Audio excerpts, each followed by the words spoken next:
Tepanco.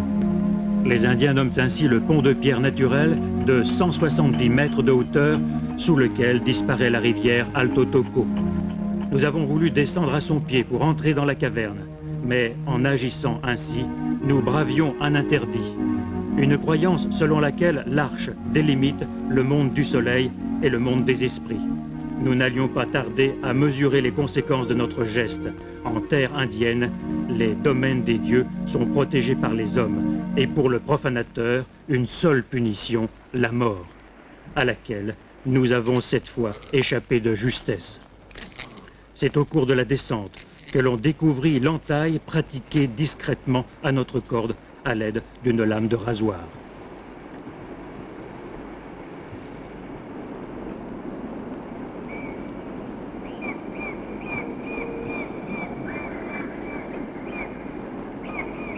Rendus prudents par cette expérience, nous avons décidé de lancer nos assauts sous l'arche à partir de l'amont de la rivière.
Après une heure de nage, nous nous trouvons sous l'ombre portée par l'arche. Devant nous, l'enfer liquide, où s'engouffre la majeure partie des eaux de la Sierra. Nous sommes à l'entrée du Boquerón, la grande gueule.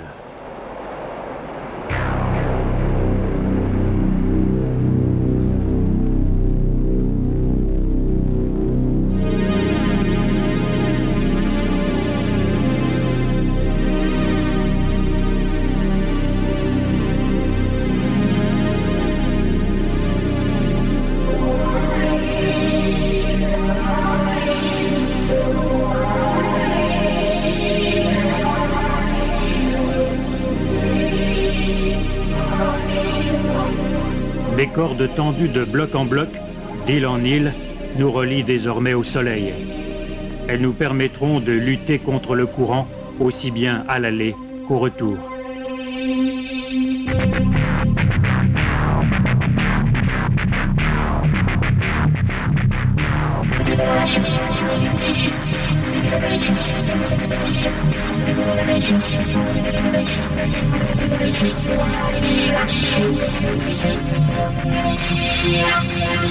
L'un d'entre nous, attaché à la corde, part vers l'inconnu, à la recherche d'un point d'amarrage.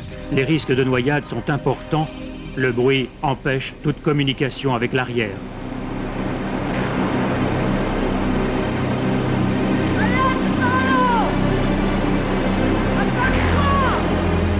En cas de difficulté, le nageur est seul.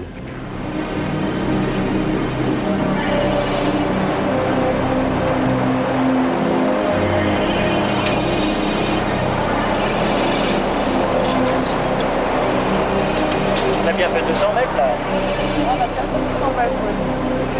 On voit toujours le jour. Hein. Maintenant, vous libérez la corde. Ah ouais.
Non mais j'arrive pas. Oh merde. Putain.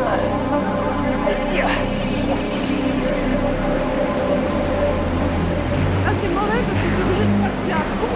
Enfin, repartir.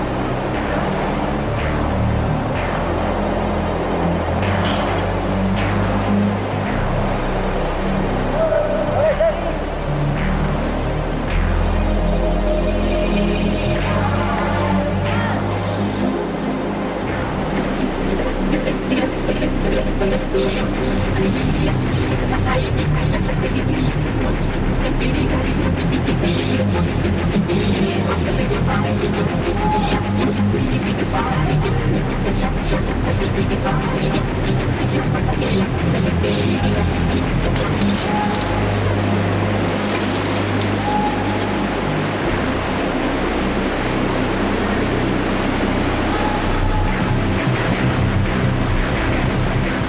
Geneviève est tombée à l'eau.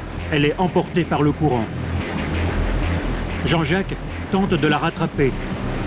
Il la rate.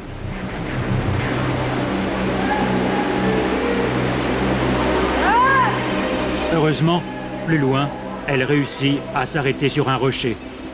Il nous faudra 2 heures pour la rejoindre.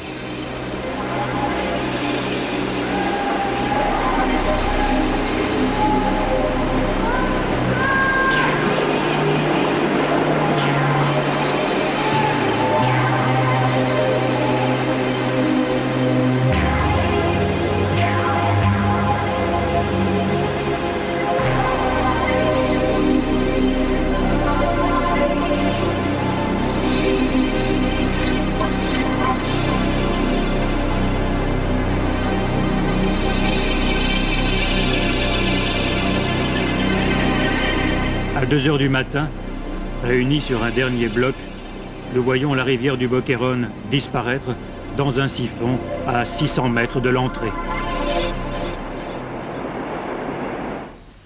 Dans la Sierra de Zongolica, plus de 100 grottes et gouffres ont été repérés, explorés, topographiés depuis 1978.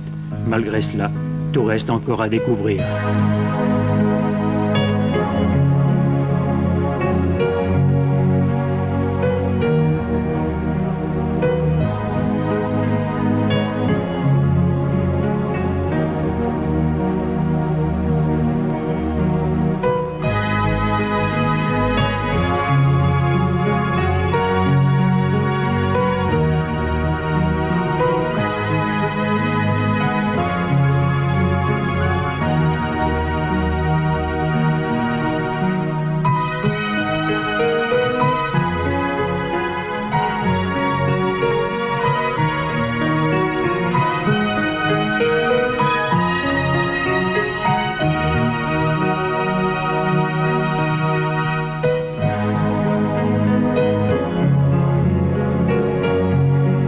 Ostokle, la caverne.